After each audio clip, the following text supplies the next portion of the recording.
নমস্কার বন্ধুরা, কেমন আছেন সবাই? আশা করি আপনারা সবাই ভালো আছেন। আমি রনিতা আবার একটা নতুন ব্লগ নিয়ে চলে এসেছি জার্মানি থেকে। জার্মানিতে এসছি মাত্র এই কদিন হলো। এখনও জেট ল্যাগ সেইভাবে কাটেনি, কিন্তু তবুও মনে হলো একদম সামনেই হলো কালীপুজো। তবে এখানে তো কালীপুজো করা সম্ভব নয়। তবে কলকাতা থেকে আমি একটা ছোট্ট ঠাকুর এনেছি। তো ইচ্ছা আছে এই কালীপুজোর দিনই ঠাকুরটাকে পাতবো। তো সেই জন্যই একটু ছোটখাটো আয়োজন করেছি এই দিওয়ালিতে। তো কেমন কি আয়োজন করলাম আর কি রান্না করলাম, বা বলতে পারেন জার্মানিতে এসে এবছর প্রথম বাড়িতে ছোট্ট করে একটু পুজো করলাম। তো কেমন কি করলাম সবকিছু নিয়েই এই ব্লগে আপনাদের সাথে শেয়ার করব। তাহলে চলুন শুরু করা যাক আজকে আমার এই ব্লগ।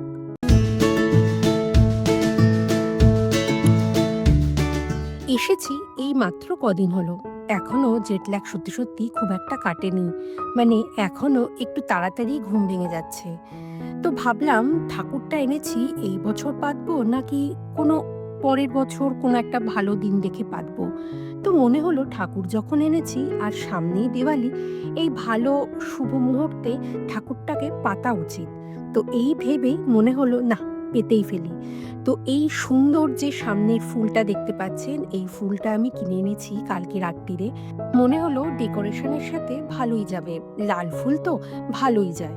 তো এই লাল ফুলটা বসিয়ে দিলাম একটা সুন্দর ফুলদানিতে। এই ফুলদানিটা অ্যাকচুয়ালি কয়েকদিন আগে আমার একটা বন্ধু আখেনে থাকে, সে গিফট করেছে। সে বলল ওখানে নাকি এই রকম হাট বসে মাটির জিনিসপত্র নিয়ে। খুব ইন্টারেস্টিং লাগলো। তো মনে হলো এটা যখন দিয়েছে তাহলে আজকেই উদ্বোধন করি। তো এটার মধ্যে জল টল দিয়ে সমস্ত কিছু ব্যবস্থা রেখে আজকের এই ফুলটা এর মধ্যেই দিয়ে দিলাম। আর একটু সামনে থেকে দেখাই, এই যে সামনে যেটা দেখতে পাচ্ছেন যেখানে ঠাকুরটা পেতেছি, এটা ঠিক কাঠের না, এটা একটা প্লাইয়ের। এটা কিনেছি তেমু থেকে, দাম পড়েছে মাত্র 10 ইউরো। 10 ইউরো মানে ধরুন ওই 900 টাকার মতো। খুব সুন্দর। আর নিচে যে জগন্নাথ ঠাকুরটা এনেছি, ওইটা অ্যাকচুয়ালি আমার দাদা গেছিল পুরীতে, ওখান থেকেই এনে দিয়েছে। তো ওটা এনেছি, আর ওপরে গণেশ ঠাকুরটা এনেছি। এই দুটোই আজকে পাতলাম। আর একটু ছোটখাটো ডেকোরেশন করলাম, ওই যাতে একটু সুন্দর দেখতে লাগে। এখনো পুরো ডেকোরেশন শেষ হয়নি, তবে টুকটুক করে সেরে নিতে হবে এবং তার পাশাপাশি একটু রান্নাটাও করে নিতে হবে। আজকে ভাবছিলাম যে কাউকে ডাকবো না, কিন্তু মনে হলো যে একদম কাউকে না ডাকলে ঠিক হয় না। তো মালিনীকে ডেকেছি, ওরা আসবে ওই বিকেলবেলা। ওরাও এসেছে জাস্ট 2-3 দিন হলো। তো আজকে ভাবলাম এই যে ঠাকুর পুজো যে করব, তো কি রান্না করা যায়? মনে হলো না, আলুর দম আর সুজির হালুয়া আর সঙ্গে লুচি, এটা করলেই মনে হয় বেস্ট হবে। কারণ লুচি তো সবাই খেতে ভালোবাসে, আর আলুর দম লুচির সাথে একদম পারফেক্ট জড়ি। ভেবেছিলাম ছোলার ডাল করব, কিন্তু সেটা করার আর সময় হলো না। অনেকগুলো আলু কেটে নিচ্ছি আর প্রেসার কুকারে সিটিও দিয়ে নেব, যাতে আলুর দমটা একটু তাড়াতাড়ি হয়ে যায়। আলুর দমে আজকে ইচ্ছা আছে একটু পোস্ত দেব। দেখি কেমন কি করা যায়। সকাল থেকে কিন্তু বেশ টেনশনে আছি। মানে এরম ব্যাপার আমি আমার বাড়িতে কখনো করিনি। মানে ঠাকুর পাতবো, তারপর এত কি আয়োজন সবকিছু, মানে কেমন একটা ভয় ভয় লাগছে।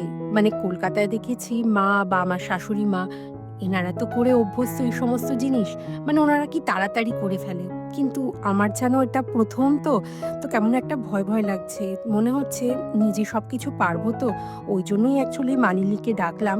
তো ও যদি আসে, তো মানে আমাকে একটু হেল্প করে দেবে বা কিরম কি করতে হয়। কারণ ওর বাড়িতেই ঠাকুর আছে। তো ভাবলাম না, ওকেই ডাকি। তো এই যে আলুর দম হয়ে গেছে। আলুর দম হয়ে যাওয়ার পর এবার আমি একটুখানি বানিয়ে নেবো সুজির হালুয়া।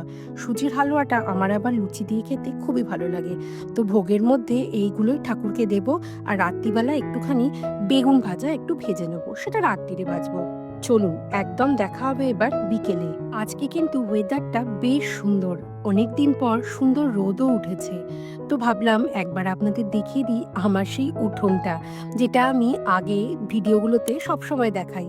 দেখুন, এখন যেহেতু বেলা ছোট হয়ে গেছে, সেজন্য সূর্য তাড়াতাড়ি কিন্তু অস্তও যায়। চলুন এবার দেখা হবে সত্যি সত্যি সন্ধেবেলায়। মালিনী এলো বলে আমার যে কত হেল্প হয়েছে সেটা বলে বোঝাতে পারবো না। মানে ও এলো বলে, মানে ঠাকুরকে কিরম কি সাজাবো বা কিরম কি দেবো, কেমন একটা ভয় ভয় লাগছিল। তো ও এসে বলল তোমাকে অত ভাবতে হবে না, আমি টুকটুক করে তোমাকে বলে দিচ্ছি কিরম কি করবে। ও বলল, "ঠাকুরকে এরম, এরম জিনিস দাও।" আর ইন্ডিয়ান স্টোর থেকে আমি একটুখানি লাড্ডুও কিনে এনেছিলাম, সেটাই ঠাকুরকে দিলাম। আর তার পাশাপাশি ও বলল যে, "এরম, এরম করে আরতি করো। তাহলে আর কি বেশ দেওয়ালির আরতি এরমভাবেই হয়।" আমি বললাম, "তুই আগে করে নে, তারপর আমি করব।"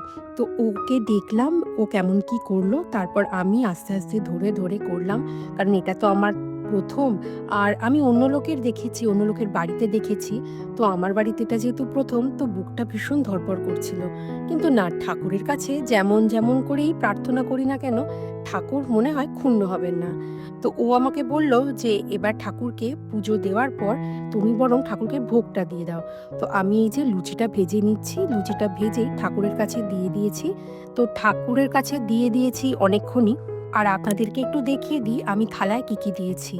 লুচি দিয়েছি, বেগুন ভাজা দিয়েছি, আলুর দম দিয়েছি, আর দিয়েছি একটা বাঁধাকপির তরকারি। হ্যাঁ, টুক করে বিকেলবেলা মনে হলো বাঁধাকপির তরকারিটা বানিয়ে নিই। কারণ বিকেলবেলার দিকটা একটু সময় ছিল হাতে। ভাবলাম ঠাকুরকে শুধুমাত্র আলুর দম দেবো, শুধু ঠাকুর কেন, ওরাও যেহেতু আসছে, শুধুমাত্র আলুর দম দেবো? না, তার থেকে বরং একটু বাঁধাকপির তরকারি দিই। তো সেটাও বানিয়ে দিয়েছি। তো ঠাকুরকে খাইয়ে দিয়ে এবার সবাই মিলে আমরা বসবো। মালিনীরাও যেহেতু সবে কলকাতা থেকে এসছি, তো সবাই মিলে আর কি খুব আড্ডা মারা হচ্ছে। তার পাশাপাশি খাওয়া-দাওয়াও চলছে। এই যে আমাদের খাওয়া-দাওয়া লুচি, আলুর দম, বাঁধাকপির তরকারি আর সঙ্গে সুজি। বাড়িতে ১ম বার ঠাকুর রাখলাম। তো কেমন হয়েছে আমার এই সাজানো বা আমার এই আয়োজন কেমন হয়েছে সেটা প্লিজ কমেন্ট সেকশনে জানাবেন। যদি কিচ্ছু ভুল ত্রুটি করে থাকি তাহলে সেটা মার্জনা করবেন। আর আমাকে প্লিজ কমেন্ট সেকশনে জানাবেন যে কিরম কি করতে হয় না করতে হয়।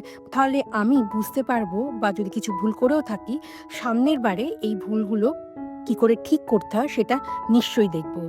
তো এই হলো আমার এই বছরের দেওয়ালির আয়োজন। তো এরপরে বলি একটা মজার ব্যাপার হয়েছে। সেটা হলো ওরা তো চলে গেছে খেয়ে-দেয়ে। তারপরেই অমৃতা ফোন করেছে ওই ৭:৩০-৮টা নাগাদ যে ওরাও নাকি খুব সুন্দর করে বাড়ি সাজিয়েছে। আর কালকে অ্যাকচুয়ালি এখানে একটা কোনো ছুটির দিন আছে, ১ তারিখ। বলছে, "তোর তো পুজো হয়ে গেছে, তাহলে চলে আয় না আজকে।" তো মনে হলো যে না, ভালোই ব্যাপার, আজকে তো ওর বাড়িতে থাকাই যায়। তো তখন মনে হলো যে এতগুলো তো লাড্ডু ঠাকুরকে দেওয়া হলো, তো এতগুলো তো প্রসাদ সেইভাবে দিতেও পারবো না লোকজনকে। তো মনে হলো এই লাড্ডু দিয়ে বেকড মিহিদানা হলে কেমন হয়। সেই জন্যই একটুখানি আমি দুধটাকে মেরে, মেরে একটু ক্ষীর বানিয়ে নিচ্ছি আর একটু ওর বাড়িতে গিয়ে বেকড মিহিদানা বানাবো। এই যে দেখতে পাচ্ছেন লাড্ডুগুলোকে একদম ক্রাশ করে নিয়েছি। এর ওপরেই ওই ঘন দুধটা ঢেলে দেবো।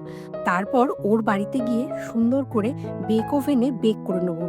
খেতে কিন্তু এটা দারুণ লাগে। এটা করে নিয়ে ওর বাড়িতে টুক করে চলে যাব। এমনিতে তো ও বলছে ওর বাড়িতে নাকি খাবার-দাবার আছে। আর আমরা তো এমনি এখানে লুচি-ফুচি খেয়েছি যথেষ্ট পেট ভর্তি। ওর বাড়িতে গিয়ে কিছু খেতে পারবো না। তাও মনে হলো ঠাকুরের এই জিনিসটা এইভাবে তো বেশ প্রসাদ হিসেবে ভালোও লাগবে আর বেশ টেস্টিও হবে। তো এইসব ভেবেই এইটা বানিয়ে নিয়ে চললাম অমৃতার বাড়িতে।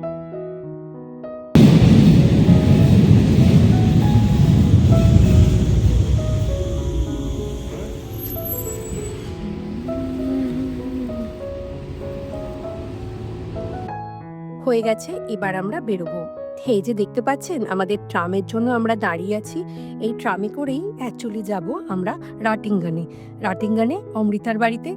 তো রাস্তায় যেতে, যেতে দেখলাম রাস্তায় কিন্তু আজকে বীভৎস ভিড়।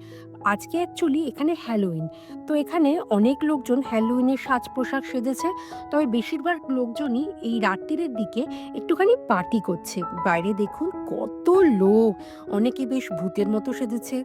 তবে এখানে বেশিরভাগ লোক খুব একটা ভূতের মতো সাজে না, তবে এনজয় করে। এই যে দেখতে পাচ্ছেন বাইরে দাঁড়িয়ে লোকজন কিন্তু ভীষণ আনন্দ করছে। আমাদের যেমন অষ্টমী বা নবমীর রাতে দুর্গাপুজোর সময় যেমন বেশ লোকজন বাইরে বেরিয়ে আনন্দ করে, এখানেও ঠিক তেমন। আসলে এখানে খুব তাড়াতাড়ি তো সন্ধে হয়ে যায়, তাই এই সময় পার্টি করাটা খুবই স্বাভাবিক ব্যাপার। তো চলুন এবার দেখা হবে একদম অমৃতার বাড়িতে।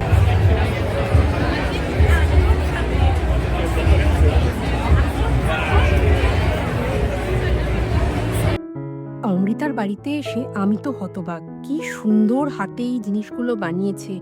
অমৃতা নিজে হাতে বানিয়েছে। ভাবতে পারছেন কি অপূর্ব লাগছে। আর তারপরে এসে দেখি কি সুন্দর ঘরটা সাজিয়েছে।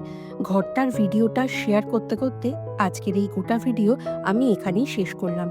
প্লিজ জানাবেন ভিডিওটা কেমন লেগেছে। ভালো লাগলে প্লিজ একটা লাইক করে দেবেন। ইউটিউব থেকে দেখে থাকলে আমার এই চ্যানেলটাকে সাবস্ক্রাইব করে দেবেন। আর ফেসবুক থেকে দেখে থাকলে আমার এই পেজটাকে ফলো করে দেবেন। তাহলে চলুন খুব তাড়াতাড়ি দেখা হবে পরবর্তী কোনো ভিডিওতে। ততদিন পর্যন্ত আপনারা সবাই ভালো থাকবেন। বাই।